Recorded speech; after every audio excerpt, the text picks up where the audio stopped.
नमस्कार साथियों, स्वागत है आपका चैनल पर। आज हम पढ़ने जा रहे हैं प्रश्न बैंक कक्षा 10वीं हिंदी क्षितिज 2 इकाई 3 और गद्य खंड। साथियों, इसके वीडियो के प्रारंभ करने से पहले मैं आपको बता दें, आप चैनल पर नए हैं तो चैनल को सब्सक्राइब कीजिए, लाइक कीजिए और वीडियो यदि आपको पसंद आते हैं हमारे तो अपने दोस्तों के साथ शेयर भी कीजिए।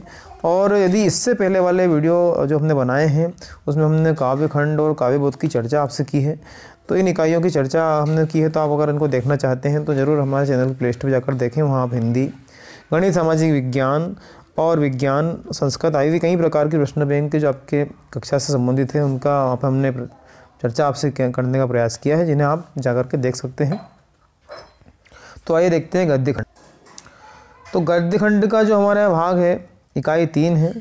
इसमें गद्य के जो हमारे पार्ट है 16 अंक के यहाँ से प्रश्न पूछे जाना है और 6 वस्तुनिष्ठ प्रश्न होंगे और 2 अंक के 3 प्रश्न होंगे और 4 अंक का 1 प्रश्न होगा। इस तरह से हमारा ये भाग है। आइए हम प्रारंभ करते हैं सही विकल्प चुनकर लिखने वाले प्रश्नों से।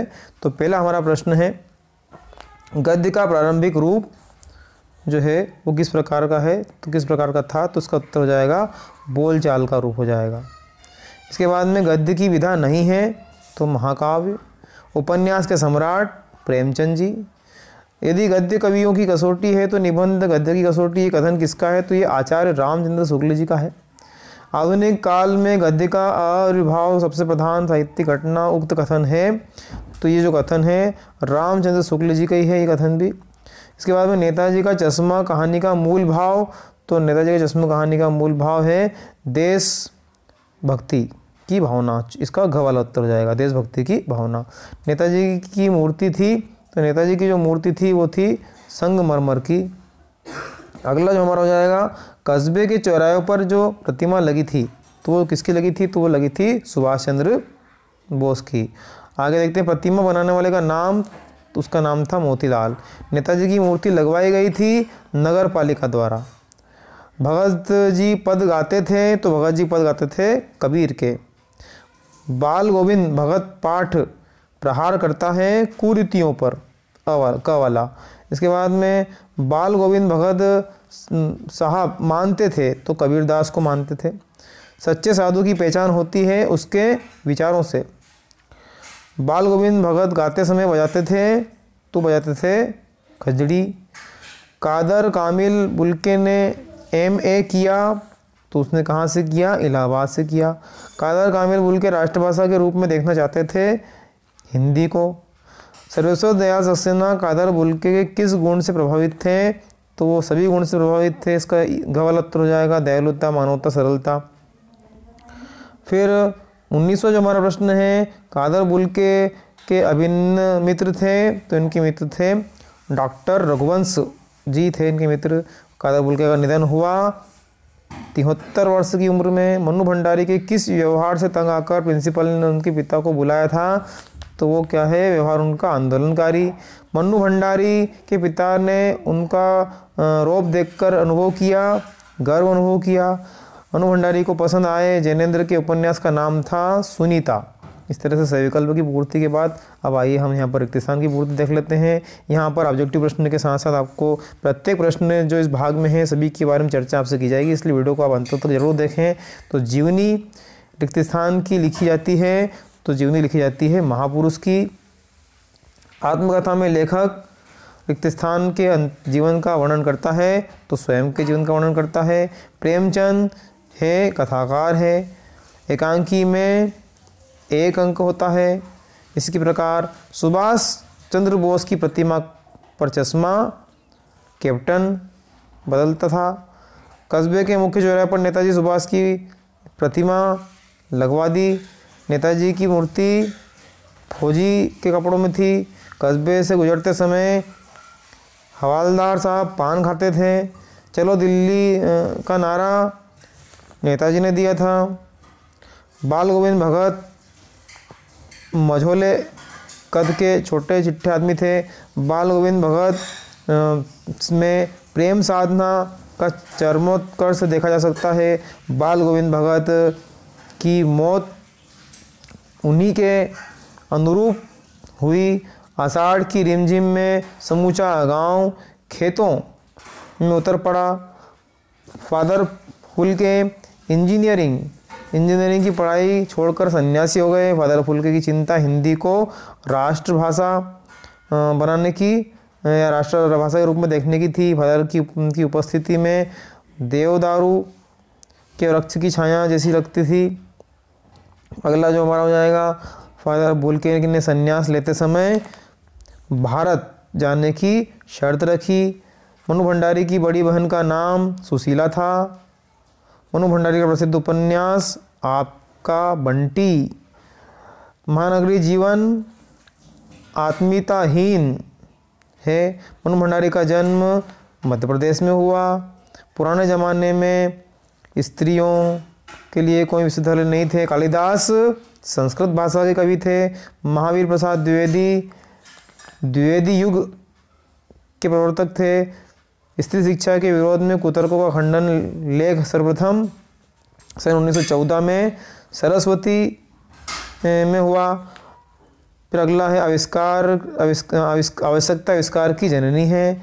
आत्मविनाश के साधनों का आविष्कार असंस्कृति है। इस तरह से रिक्त स्थान की पूर्ति और रिक्त स्थान की पूर्ति के पश्चात सही जोड़ी वाले प्रश्नों की चर्चा आपसे कर लेते हैं। तो हमारा पहला सही जोड़ी का प्रश्न है महावीर प्रसाद द्विवेदी, तो इसका उत्तर हो जाएगा हमारा सामने वाला ही सरस्वती। फिर दूसरा है रिपोर्टाज, तो इसका हो जाएगा फ्रेंच शब्द। जयशंकर प्रसाद एक घूंट। आचार्य रामचंद्र शुक्ल जो है शुक्ल युग। और मेरी असफलताएं बाबू गुलाब राय। अगली सही जोड़ी जो हमारी है नेताजी का चश्मा, तो नेताजी का चश्मा जो हो जाएगा स्वयं प्रकाश। दूसरा है रामबख्श बेनीपुरी, बाल गोविंद भगत।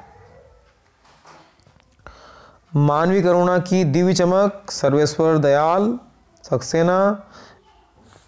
एक कहानी यह भी, मन्नू भंडारी का वाला। महावीर प्रसाद द्विवेदी हो जाएगा हमारा पांचवें का, एक स्त्री शिक्षा के विरोध में कुतर्कों का खंडन, तो महावीर प्रसाद द्विवेदी हो जाएगा। और संस्कृति जो है वो अंतिम वाला ही हो जाएगा, भगवंत आनंद कौशल्यायन। इस प्रकार अगली सही जोड़ी की ओर चले हम यदि, तो तीसरी सही जोड़ी होगी नेताजी का चश्मा। ये क्या है, एक कहानी है। एक कहानी यह भी आत्मकथा का अंश है। रेखा चित्र हो जाएगा हमारा बाल गोविंद का वाला। संस्कृति जो है उसका हो जाएगा निबंध। मानवीय करुणा की दिव्य चमक संस्मरण है। और जो है अंत वाला है लेख, उसके सामने वाले हो जाएगा स्त्री शिक्षा के विरोधी कुतर्कों का खंडन लेख है। अगली सही जोड़ी की यदि बात करें तो अगली सही जोड़ी का हो जाएगा स्वयं प्रकाश। तो स्वयं प्रकाश जो है ये है हमारा सन 1947 स्वयं प्रकाश। फिर अगला है रामबख्श बेनीपुरी, तो इसका हो जाएगा 1899 का वाला। सर्वेश्वर दयाल सक्सेना 1927, इसके जस्ट सामने वाले हो जाएगा। इसके बाद हजारी प्रसाद द्विवेदी, तो 1864 लास्ट वाला। मन्नू भंडारी 1931 और कौशल्यायन जो है 1905। इसके बाद में एक अंक वाले प्रश्नों के उत्तर की बात करें तो कहानी क्या है, एकांकी में कितने अंक हैं, आइए इन्हें भी एक साथ हम देख लेते हैं सभी प्रश्नों के। हम यहाँ पहले सत्य वाले प्रश्नों की चर्चा आपसे कर लेते हैं। तो पहला हमारा है कहानी गद्य की विधा नहीं है, ये असत्य है हमारा। इसके बाद में उपन्यास के कई कथाओं का समावेशन होता है, सत्य है। तीसरा हमारा सत्य है, चौथा असत्य है। थोड़ा शॉर्टकट में देख लेते हैं। पांचवा सत्य है, छठा असत्य है, सातवां असत्य है, आठवां असत्य है, नौवां असत्य है, 10वां असत्य है, 11वां असत्य है। इसी प्रकार 12वां भी हमारा असत्य है। आगे देखें हम तो 13वें प्रश्न से देखते हैं। 13वां जो हमारा प्रश्न है ये भी असत्य है।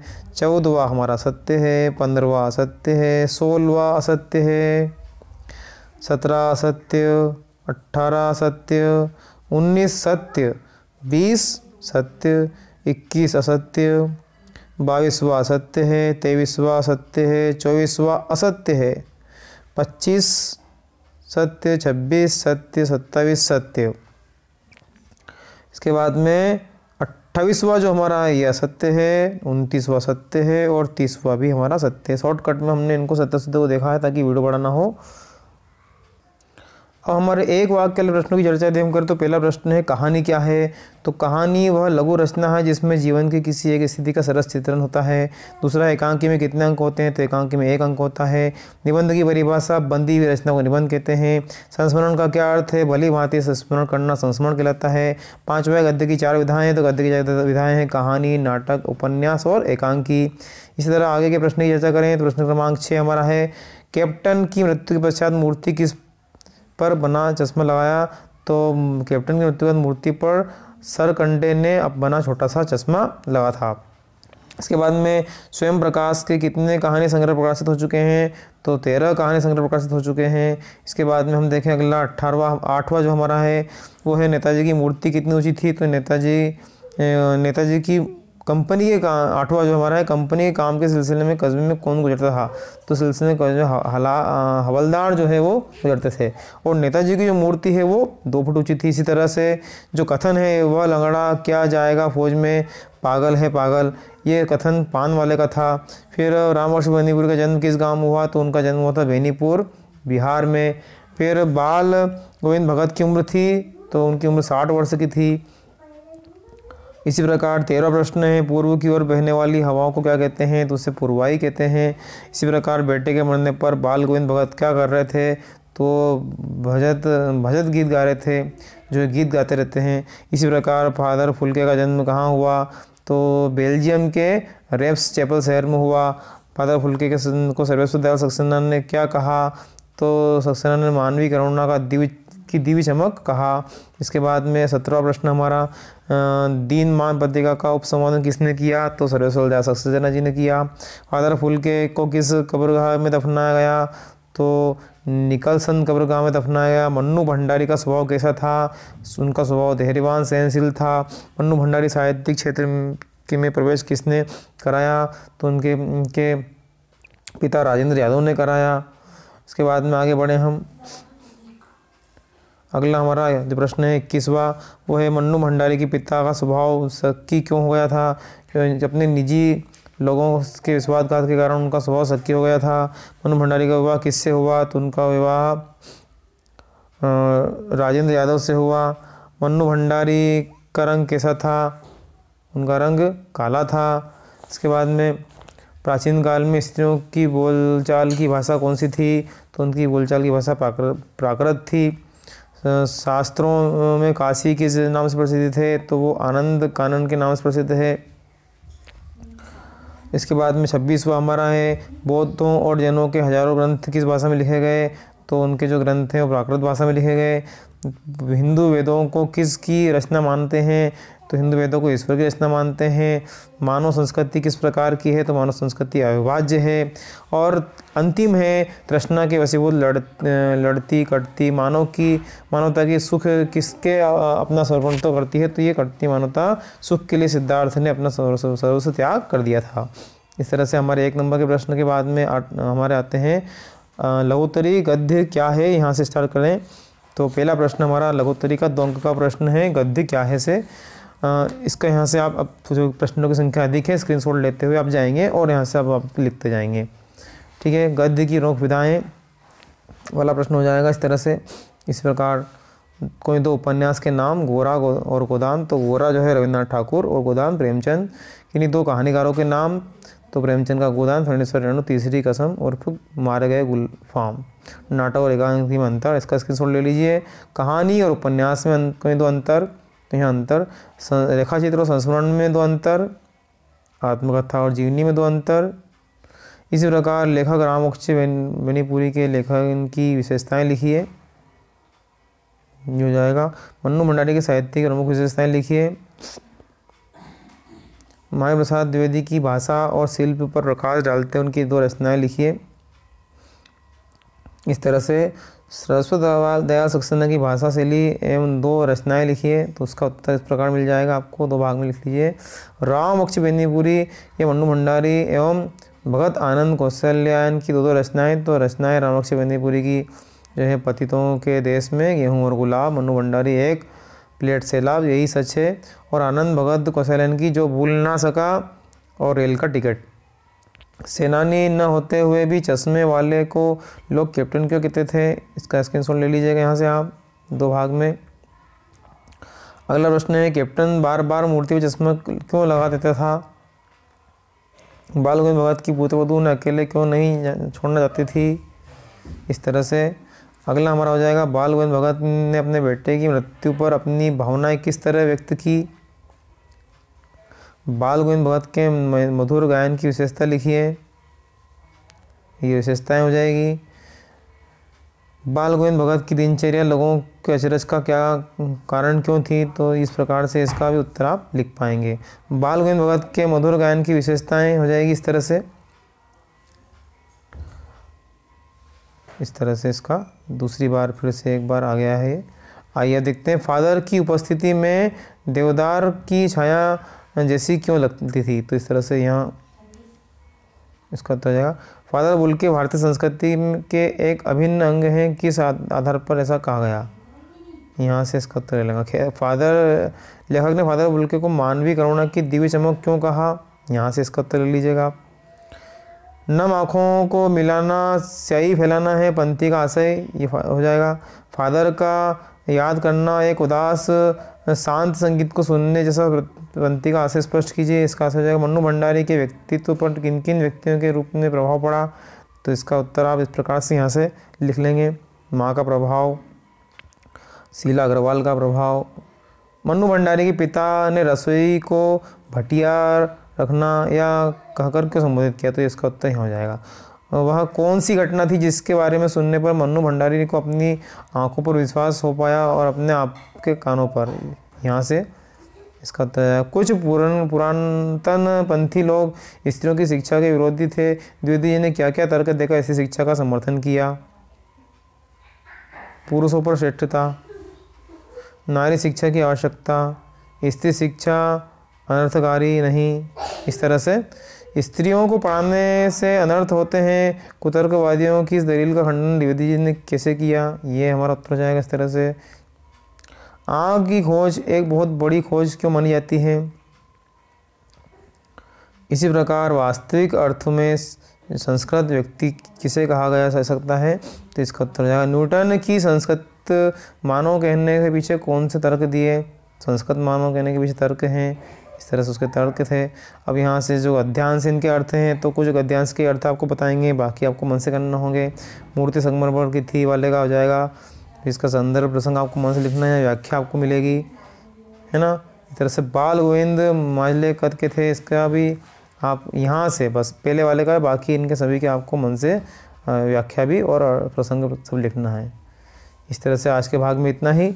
अगले भाग में हम वो जल्दी आपके सामने इकाई 4 लेकर के आएंगे।